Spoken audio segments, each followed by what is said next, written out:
You'll hear predominantly from Andrew Horth, who is the project architect with Brewster Horth Architect. I'll let him pronounce his surname because with my Australian accent, I don't do it anywhere near as well as he does. And finally, Alana Travis, who will be doing the administration and running of the night. She's the project manager with APP Corporation. Next slide, please, Andrew.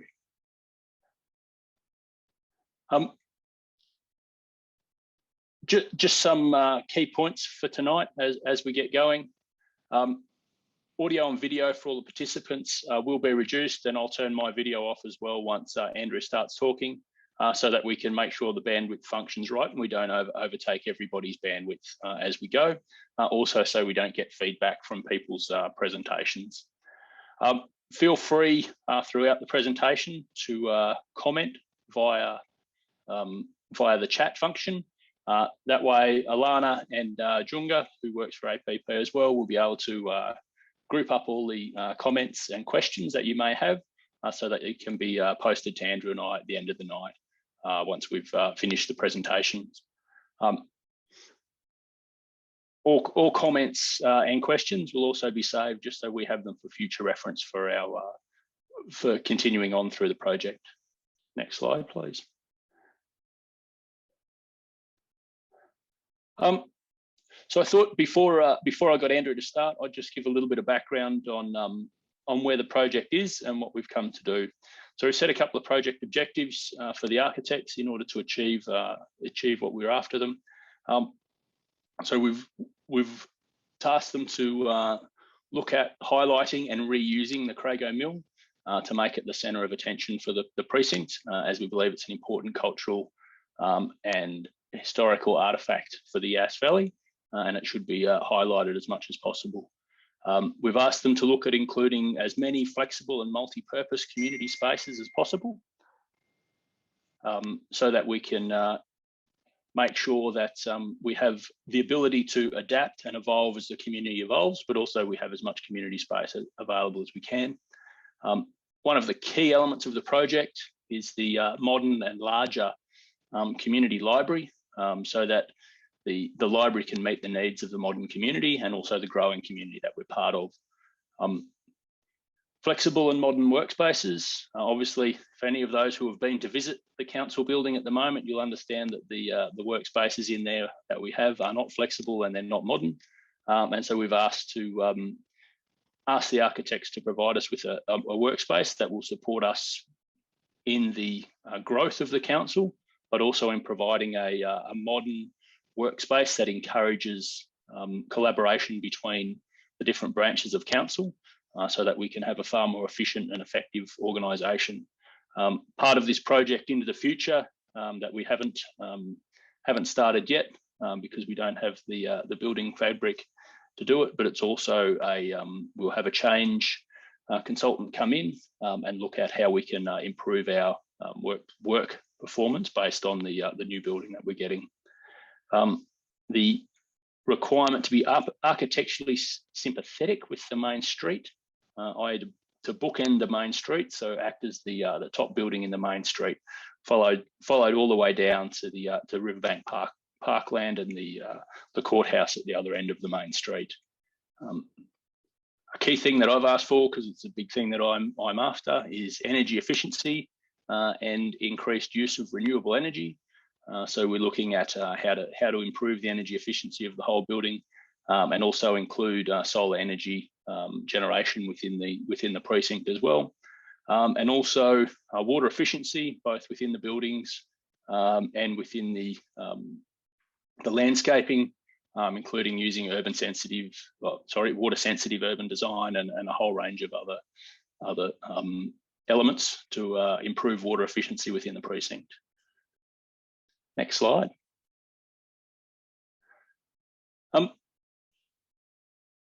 Just to give you an indication of where we're at and how we've got to where we are.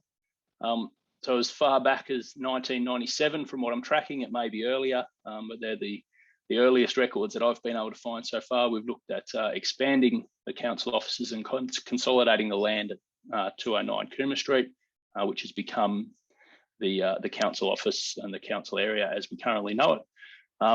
There have been multiple redevelopment proposals so far, none of which have been successful. We are aware of why some of those have been unsuccessful and are working to make sure that we don't continue that. We have identified this as a perfect time in order to achieve some of the things we want to achieve, given the grants that are available and the interest rates that are available through loans, but that will be considered much later. Where we're going from here, as you can see, February this year, Coomber Street was selected by the council for the location of the new precinct. March to August this year, we'll do concept design development. We'll ask council at their July meeting for approval to submit a development application based on the concept designs and submit the development application in August. When will that be determined? At this stage, that is unknown. It'll depend on how the development application proposal goes, and that will sometime, we hope, from October to December, but may drag out into next year depending on where we are. And that will then obviously also impact the decision by council on whether to proceed with the project post this or whether to change where we're going with the project. Next slide, please. Okay, so from here, I'll hand over to Andrew, and Andrew will take you through a presentation of the concept designs as we currently have them, based on the feedback that we have got so far from the initial community consultation and the master plan consultation that we've done. We're hoping to get some good feedback tonight to help us guide where we go post these. Andrew, over to you.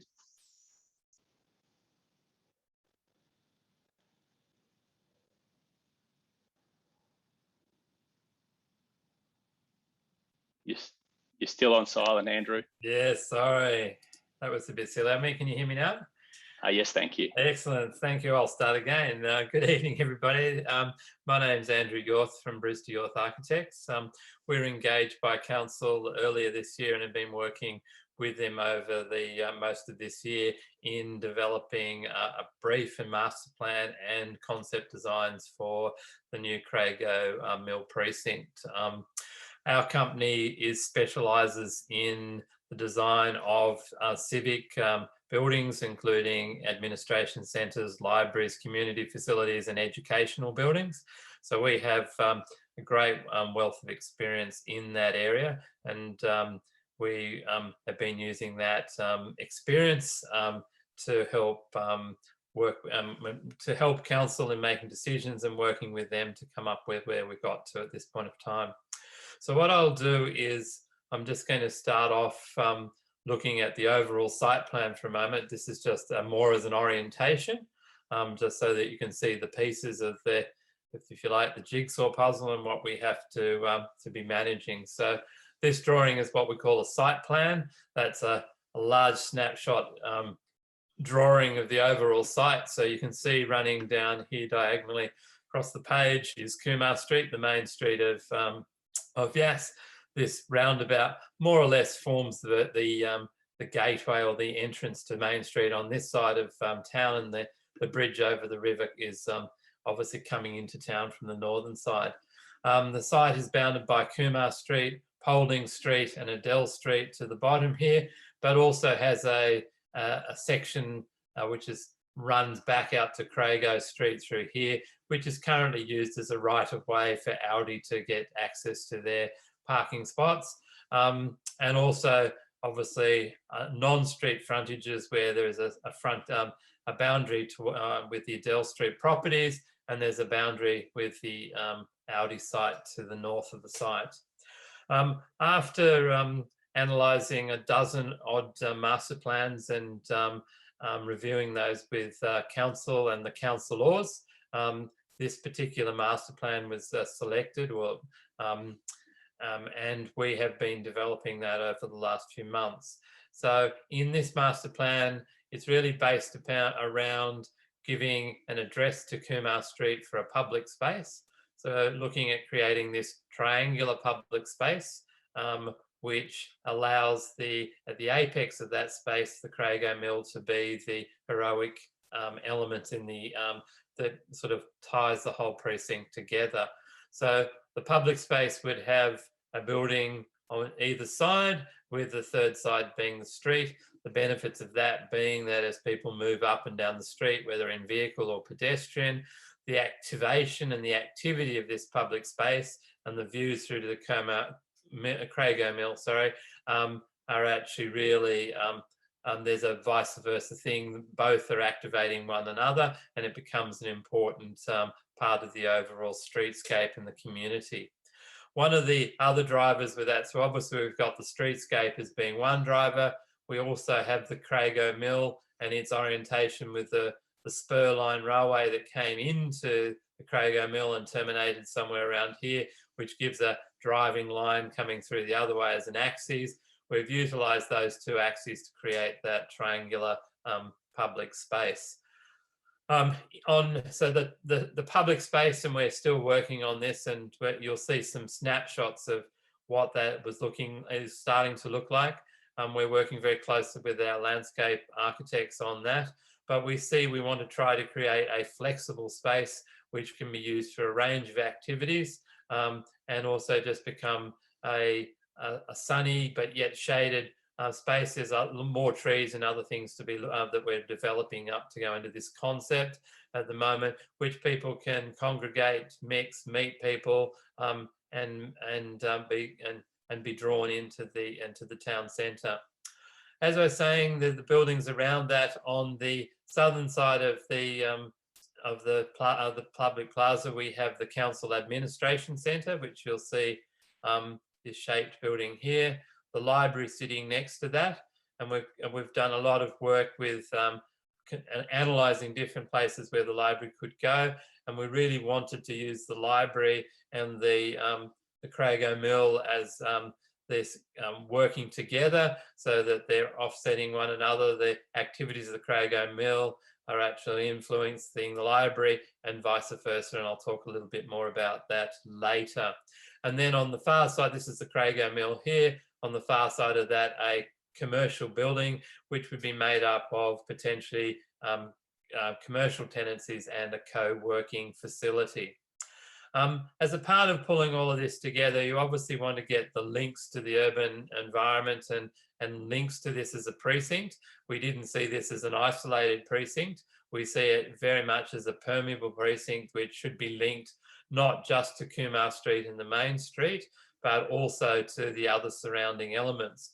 So running from Kumar Street, you'll see running through the site all the way to Adele Street, linking the Adele Street, the bowling club, and there are some other commercial type developments in Adele Street.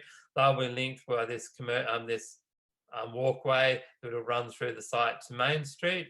We obviously have links back to Main Street itself.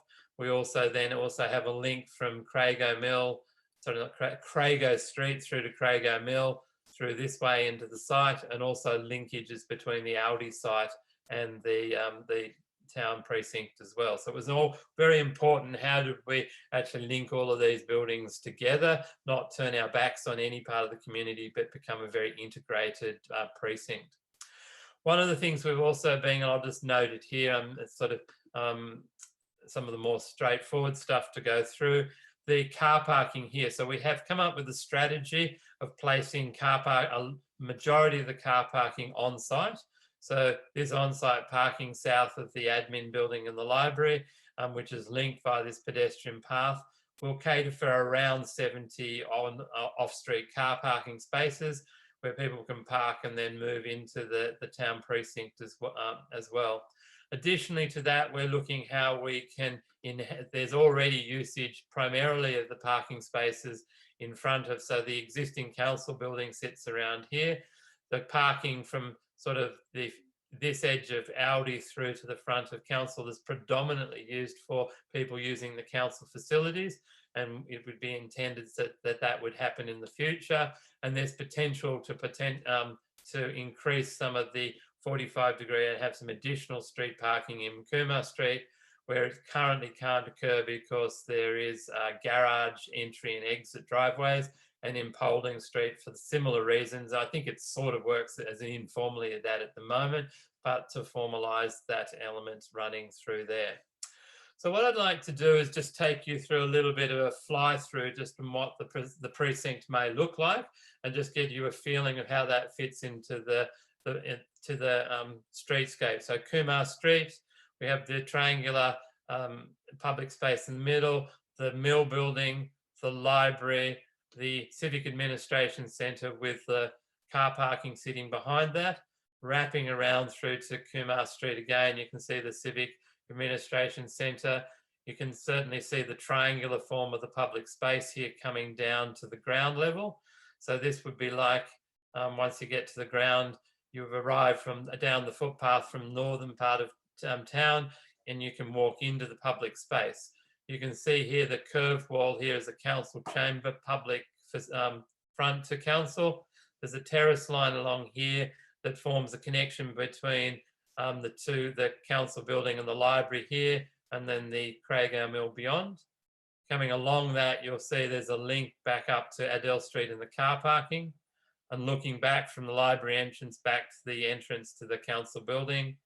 Across the public space, as I said, we're looking at the density of trees and how they'll work. Crago Mill, and then the commercial building sitting on this edge of the site, back across to the main street, and it just come back up into the air above that, and I just point one or two more things out. So you can see here the triangular public space, which will have a mix of paved and lawned areas. There'll be a mix of trees in here as well. As I said, that was being developed. We have a commercial building on this corner of the site addressing Kumar Street, but also allowing entries off the public space. The Crago Mill here with some new access, which I'll talk about later. The library here that works in harmony or in dialogue with having conversation with the Crago Mill. The pedestrian walkway that flows through with the parking behind the building, or the southern side of the building here with Adele Street, and the council administration work areas, and the southern side of the building and the front of house areas in the foyer, which I'll go through in a minute, on the northern side of the site. So what I'd like to do now is just flip back to this. I'd like to just quickly, what I'd like to do is move through each of the buildings. We'll actually start with the library and do a sort of rotation anti-clockwise around the development. No particular order, it was just the way that it turned out. So that will just go through each of the buildings and some of the operational things and the design issues that we've been looking at in developing each of those up. The first of those is the library, as I said. The library building sits on a terraced area, so it's above the main public space by a few stairs, but it sits into the site here, and there'll be some excavation, and the library will actually sit down into the topography slightly there. That was actually out of a long discussion and consultation with all the parties and the design team. And it was felt that it was better to get the library on a single level, and that'll allow us to achieve a single level, which is one interconnected with the other facilities on the site, but also will allow, when I'll show in a minute, some really good inside-outside relationships to give extra benefits for the library facility.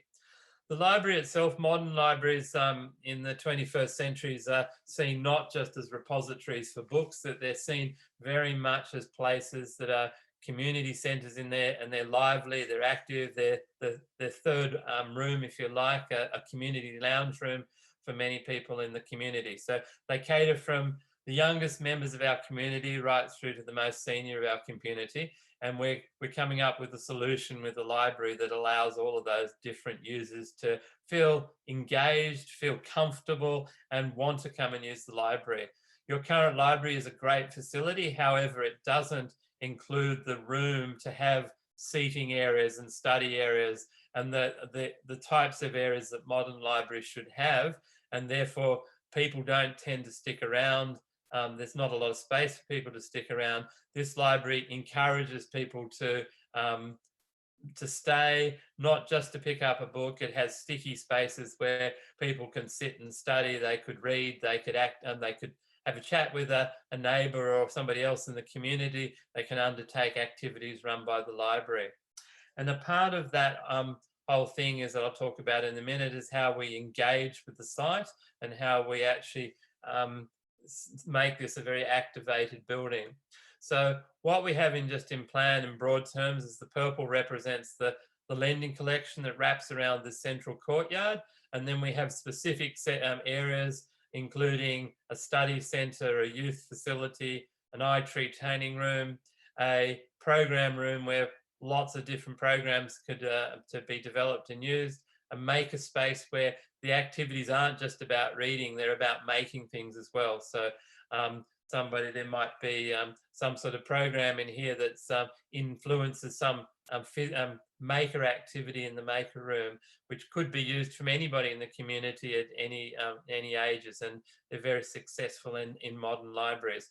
And then obviously a children's area as well, and a concept here that's a very successful concept we've used in other libraries as well. Rather than trying to create every space in the library that's quiet, we create quiet spaces for people that want to study quietly, for example. So there's group study rooms or quiet study rooms here, but again, a peaceful lounge, an area where a glass door can be closed and somebody can sit here quietly while there might be kids singing a song or doing other activities in another part of the library. That was something that is great benefit for the users.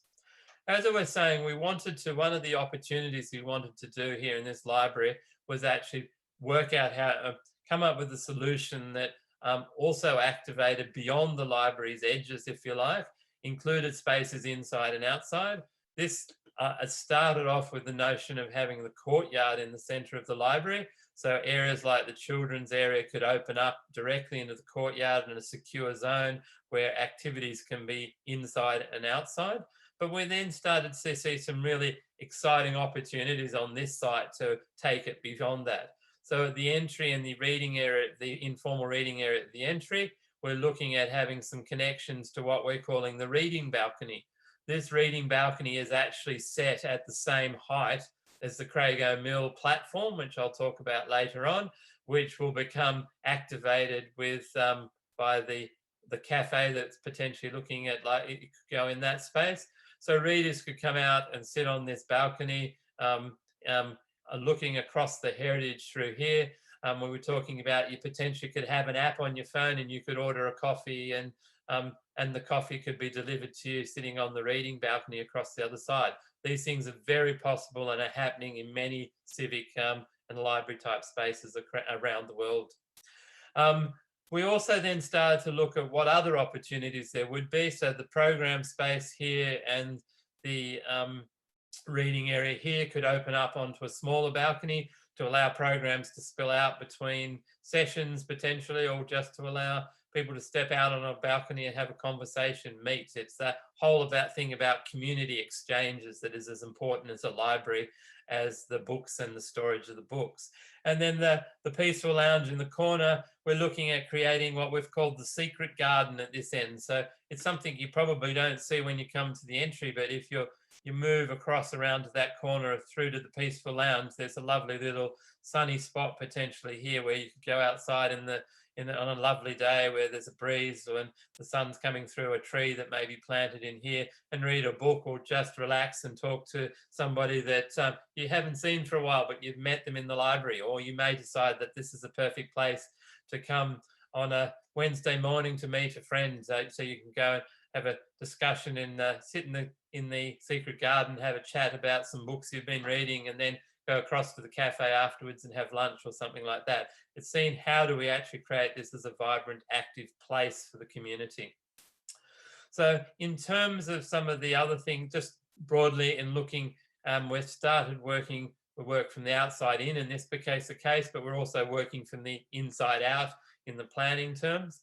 You can see here, we've got the Crago Mill sitting next to the library with the platform awning where the railway carriages used to come in and be unloaded and loaded with their loads of wheat, and then the flour going back out to market.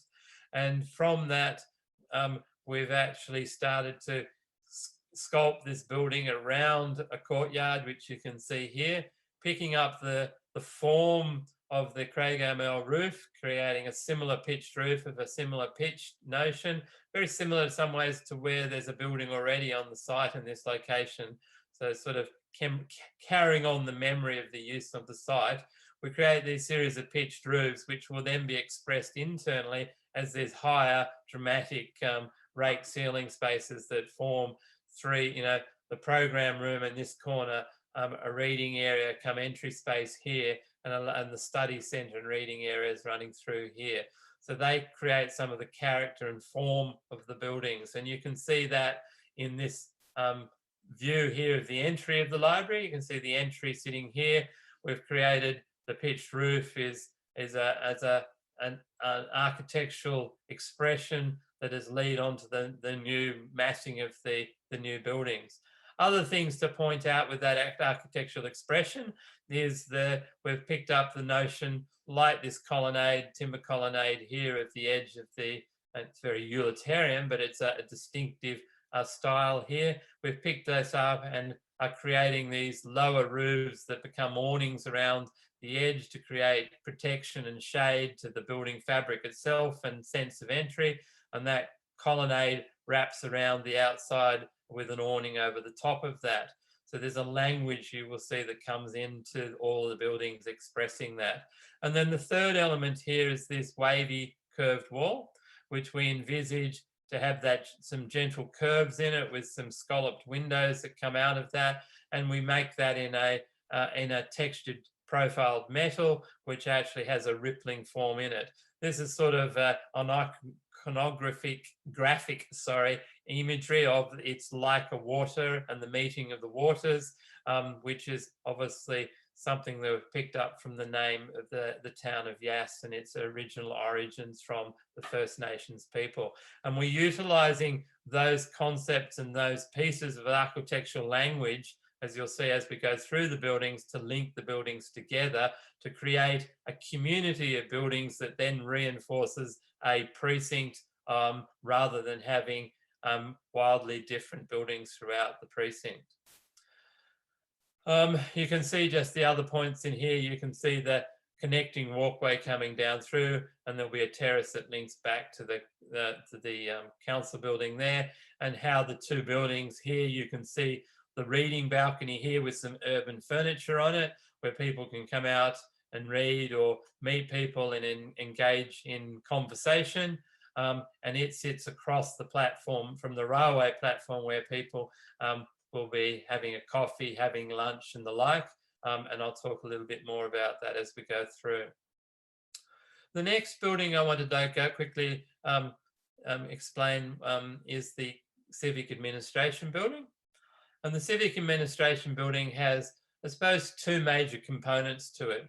One is this element here that we've highlighted in orange around the outside of it, which is the front of house. It's the place where the community engages and they work with, they come to meetings. This is where the interface between the public and the council happens. And then the second half of that building, which is the functional area here, which is the council offices, where the council officers work and undertake their daily roles in supporting the local community.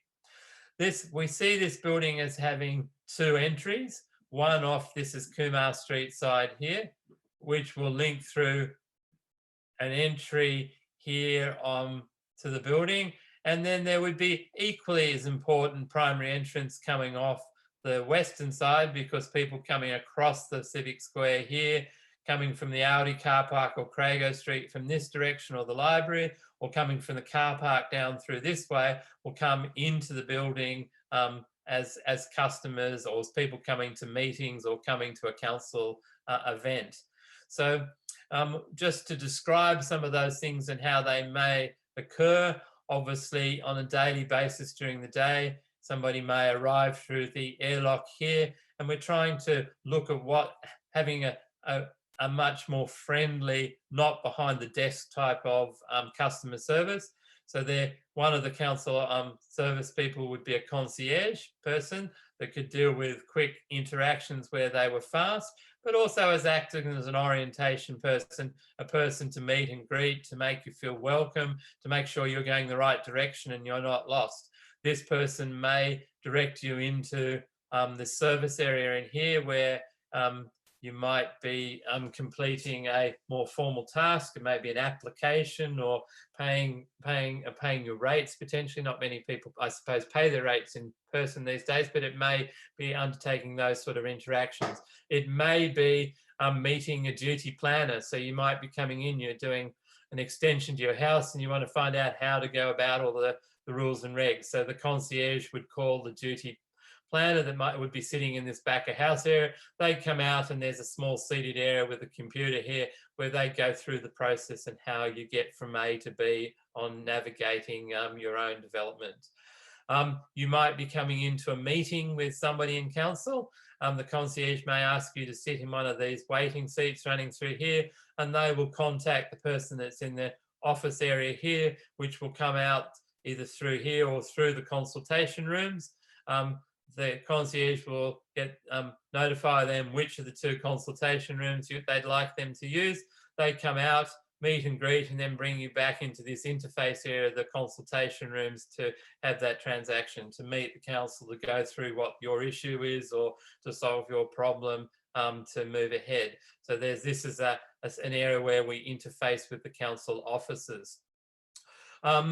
Additionally to that, obviously an important part of democracy in the local government world is the chamber and the meeting of council, and the council being seen to, can be seen in all the actions and their deliberations through people coming to the council meeting room, the council gallery as a part of that meeting process. So you can see in here we have a chamber with the presenters area and the gallery on this side of the space. However, that council chamber isn't used every day of the week, certainly, and certainly most of the time it's not during the day of the week. So we're also looking at how we can multi-purpose this to get much more benefit for the community. So in reality, this becomes two large bookable rooms that can be bookable for the council officers, but could also be bookable for the broader community if you had a need for one of these two smaller meeting rooms or a large meeting room through here. So we want to try to see how we can achieve those things. So in that case, when it's a chamber, the chamber sits on this side of the room with the public gallery here as a single space. We're looking at having some sliding screens that could work here to get a larger gallery in the foyer space if there was an issue that was driving much more public need for discussion and debate. But when it's not being used as a chamber, these could slide across. This operable wall would come across here, and you have your two meeting rooms. These facilities are supported by a storage room so that you can move all your tables and pull your meeting tables out to turn these into different types of spaces, and also a kitchenette space where if there's there might be an event to welcome the new council, for example, after an election, which is held in this foyer, so there can be some refreshments being delivered as a part of that. So this becomes a place that also can be used for civic events of the nature that would go into this type of building. So that very much sums up many of the things we've been looking at and how that council chamber the council building would work. The only other comment I would make, what we're trying to do with the sculpt wall leads you into the development, but there is also a large window that's carved into this so that from the street you can also see that the chamber isn't hidden. It's actually a visible element from the street, and the community can see the democracy in action if they're not in the chamber as well. What we've then been working with council is to actually create an agile and collaborative working environment. If any of you have been to the existing council offices, it's a very cellular building with lots of very small spaces, most of them without any outlook. There's no connection between those spaces, and there's many work health and safety issues that go along with that particular building. And it's really beyond its use day by date. It doesn't work in a modern environment. It doesn't allow the collaboration that you'd expect from a modern organisation, and it certainly doesn't match the health and safety issues that are required in a modern organisation as well. So as a part of doing that, we've been analysing. So we did a very detailed briefing series of briefing sessions with each of the divisions of council. We then workshopped those through, and what we have is called an executive user group session level, and then we went back and forth on that. And we came up with a proposal on how we wanted to what we call the work settings. And there's different work settings, from an open plan work setting to enclosed work settings of different sizes.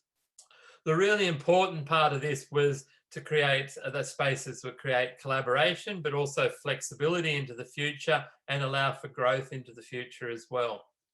So some of the things we've done, and not all the things that we've done in achieving that, is that we've actually created the 3 divisions of council in 3 corners of the building, if you like, and each of those would be grouped around the cellular spaces that support an open work area, and that allows twofold. One, the open work area allows the interchange between each of the council offices here, but then there to support that when there's times of quiet work or reflective work, or where you want to sit down with colleagues and have a meeting.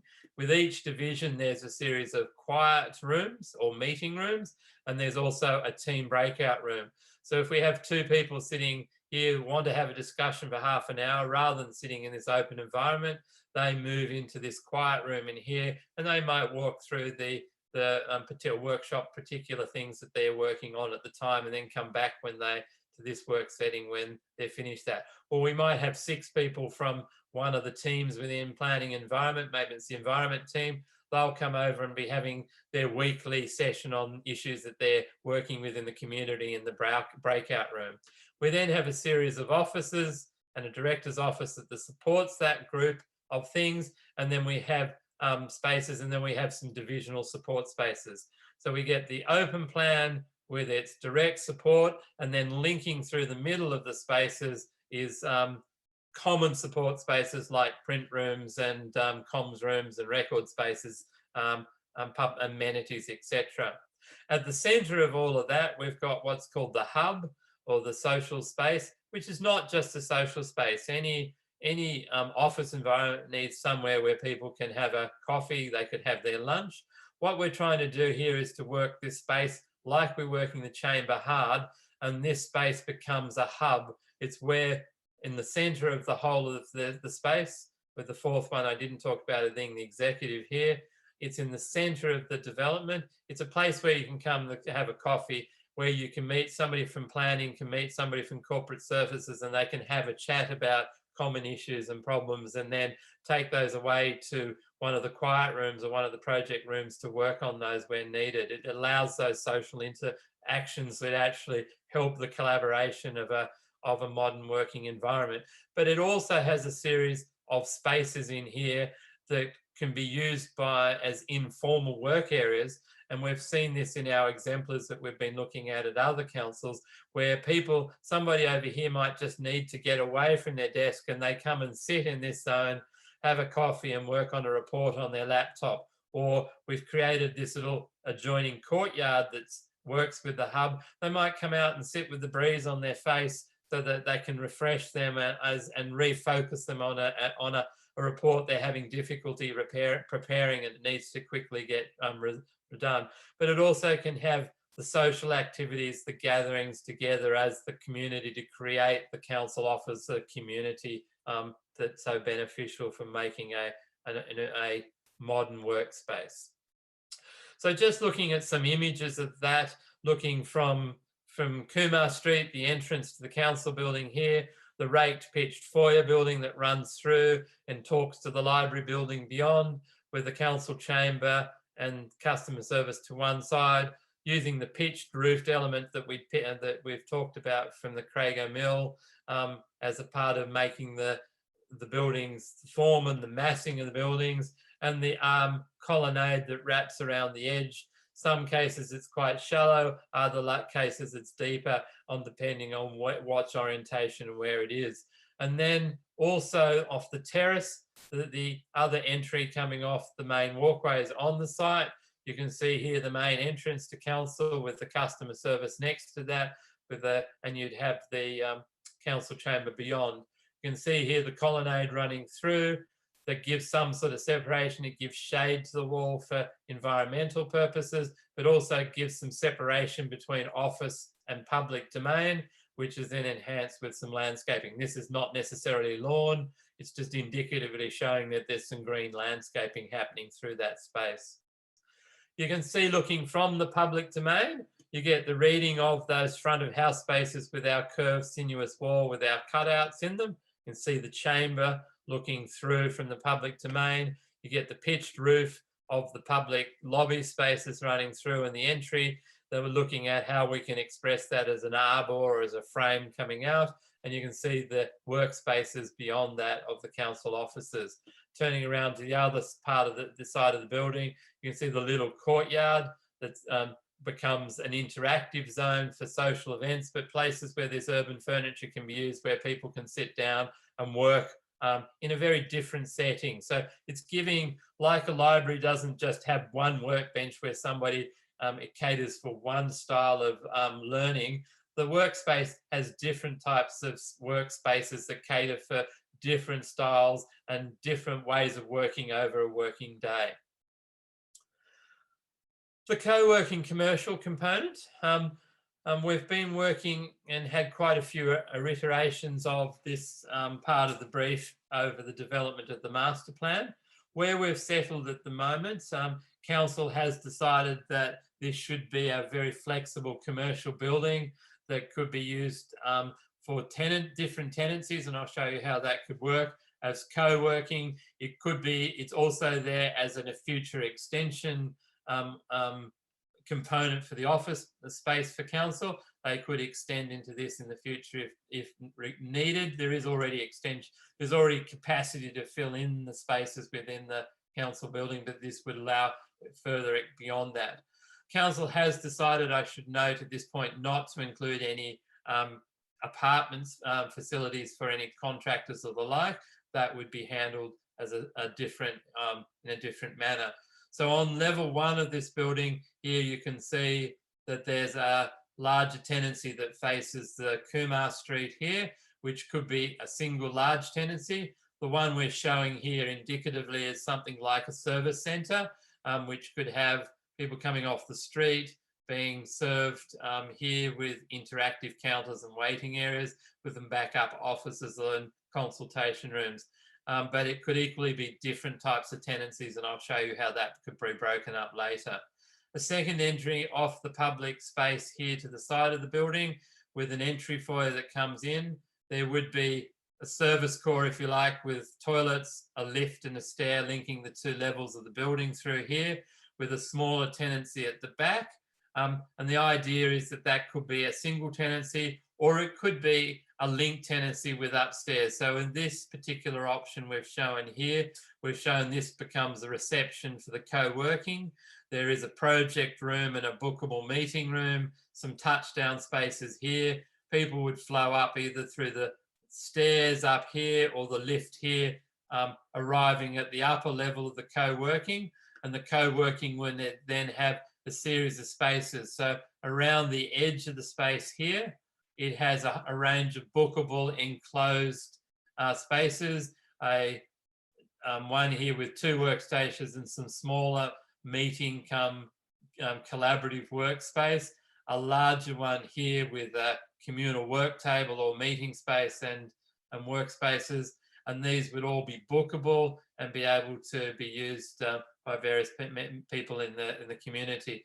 There's an open workspace, bookable workspace area here, a different style of work, some work booths wrapping down through the space here, some quiet rooms or in here, a touchdown space and tea area here for that type of work, and then 3 bookable meeting rooms, just to show you an option here of how it could be. This option shows without the work, without the meeting rooms in the order of about 25 or 25 to 30 people working in a space of bookable spaces. There has been, through council's research, they have found there could be very well much demand for that many people. Certainly in the local town north of you, Orange, they have a similar centre with similar numbers, with similar sort of relationships, and it's working. They're having to turn people away because it's been quite successful. So in here on the upper level and the lower level, you'll see that we've created an indent in the building, a little landscape garden with some northerly facing glass. That one allows more natural light and view into the centre of the workspaces, but also gives some relief to this fairly narrow laneway down the edge of the Audi building.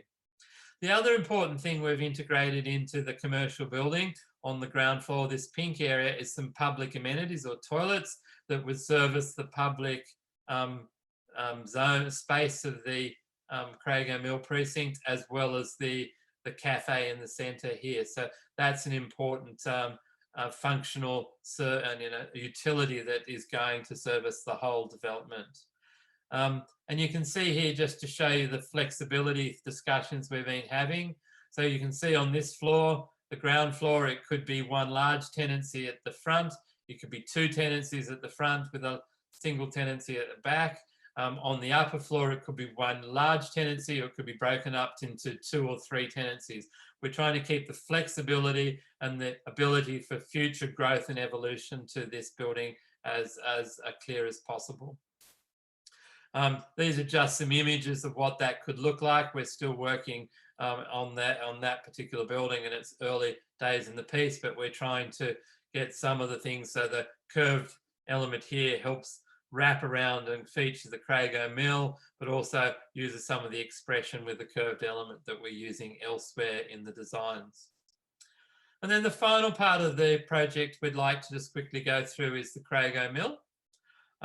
For those that have never been inside the Crago Mill, which is probably most people in the community, because it's not a very safe place at the moment. This is looking at, this is the railway alignment. So the brightness beyond that is the driveway coming into the Audi car park with the line, and beyond that would be where the railway station is off Crago Street. So you can see the indents in the ground there is where the railway tracks came through and terminated where I'm taking the photo from. You can see the colonnade of that with the awning roof that comes over the top. And on the other side of this wall that's from a previous use here, you can see there's the platform where this person's standing. This is where the wheat would have been unloaded and the sacks of flour would have been loaded back onto the railway carriages and off to market. You can see here's the corner of the original Crago Mill building, and the building roof over the top of this was a much later addition, which was when it was used as a storehouse. It was used as a freezer at one point for rabbits during the Depression, and after that it was used as a produce store. Inside the mill building itself, you can see that it's made up of multiple levels. There is some smaller spaces on the eastern side, but predominantly the upper levels of this from the ground floor up is one big open space at this point of time. So after a lot of discussion, and we looked at lots of different issues of what it may be, we wanted to there was real consensus both in talking to council, the council officers, and our consultation we did in the master planning phase, that everybody wanted this to be a really active building, not a building that was only intermittently opened up for a meeting here or there or some other activity that wasn't happening on a daily basis. They wanted it a building that would be used by the community as much as possible. So one of the brief requirements in the development was to have a cafe, and we've settled that the ground into the desire to have this shouldn't say basement, by the way, it should say ground floor. This as a ground floor cafe that's at the same level as the existing platform to the railway line that you can see here.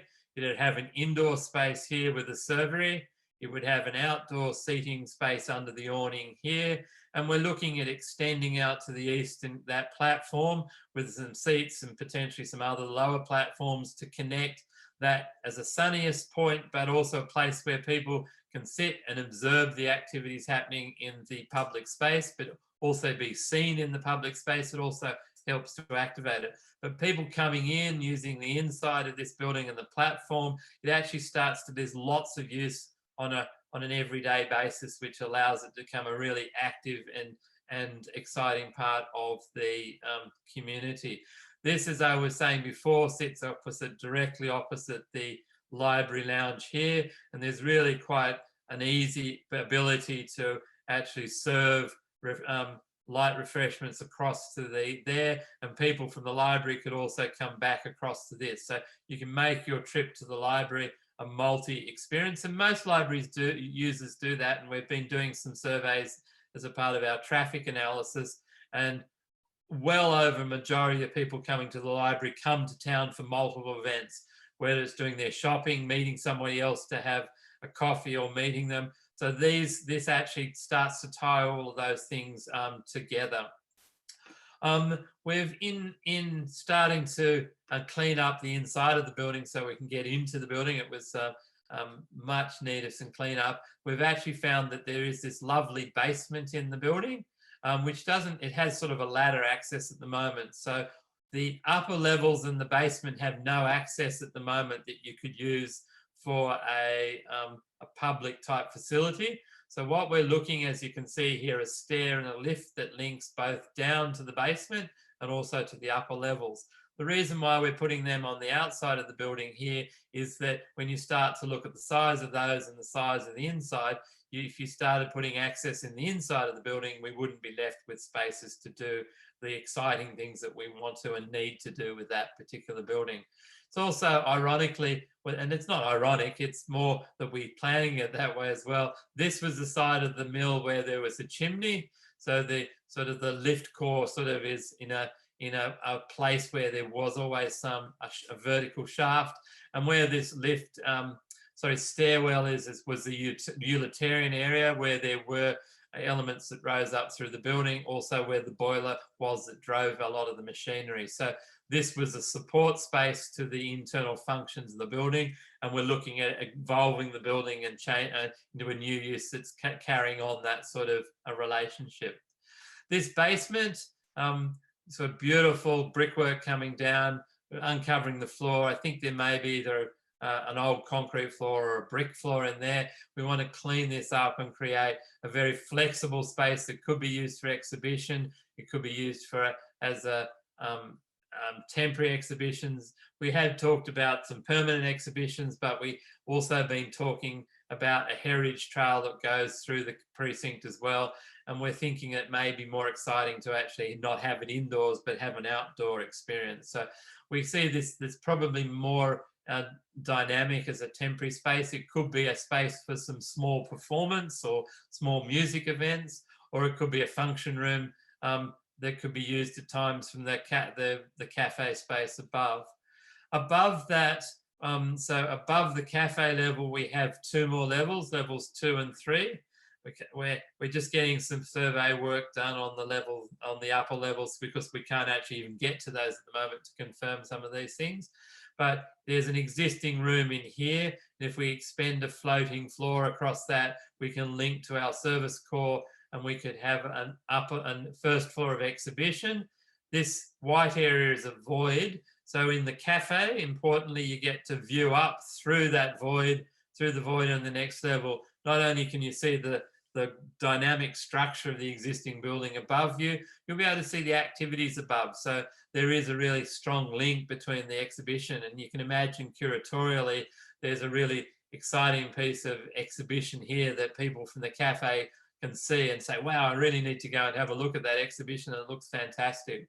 And we see this as very much for temporary exhibitions, whether they be artistic, they might be heritage, they could be a local school exhibiting students' works or student projects. It's really a place where we actually get lots of activity by holding regular and changing events that draw people into this. You can imagine that there might be an exhibition over even all 3 of the levels, the cafe supporting the refreshments for the opening night, and you could start to see this could be quite a dynamic and exciting place to have an exhibition or event.